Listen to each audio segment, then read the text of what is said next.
विद्यार्थी मित्रांनो, आज आपण इयत्ता तिसरी गणितातील भागाकार हा घटक खेळ व कृतीद्वारे घेणार आहोत. तत्पूर्वी अध्ययन निष्पत्तीवर एक दृष्टिक्षेप टाकूया. शिकूया खेळातून भागाकार. आपण एक खेळ घेणार आहे. खेळाचं नाव आहे वारा आला पळा पळा वादळ सुटले. या खेळाचा नियम असा आहे की आपल्याला ह्याच्या खाली होड्या आखल्या आपण.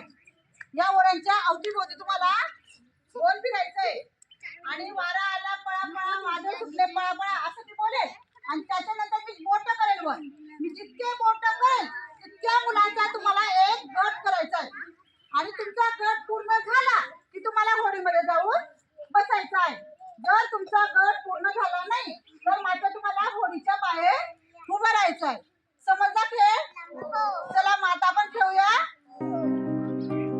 वारा आला वादळ सुटले.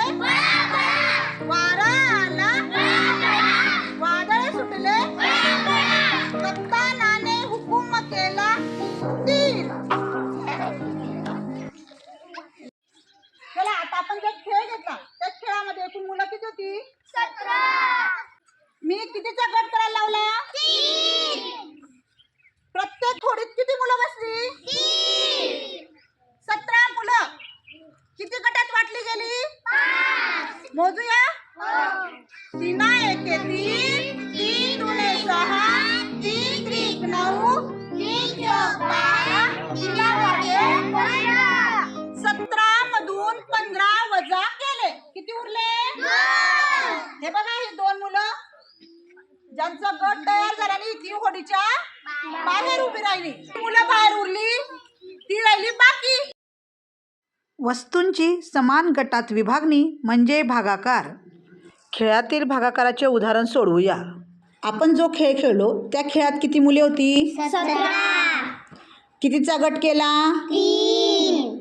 3 प्रमाणे किती समान गट झाले? 5. 5 गटात किती मुले होती? 15. 3 5 15.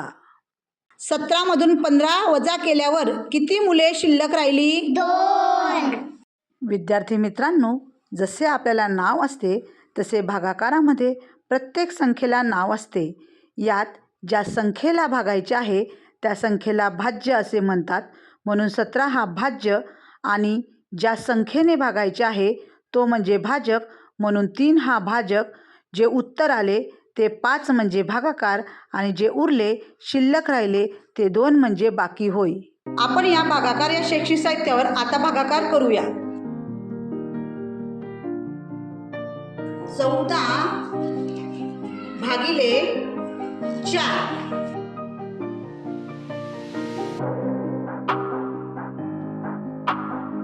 चेतना, त्यातून 14 काड्या काढ. मोज. 1 2 3 4 5 6 7 8 9 10 11 12 13 14. 4 1 4 4 2 8 4 3 12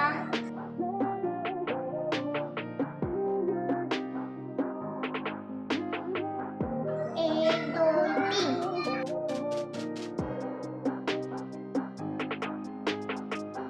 1 2.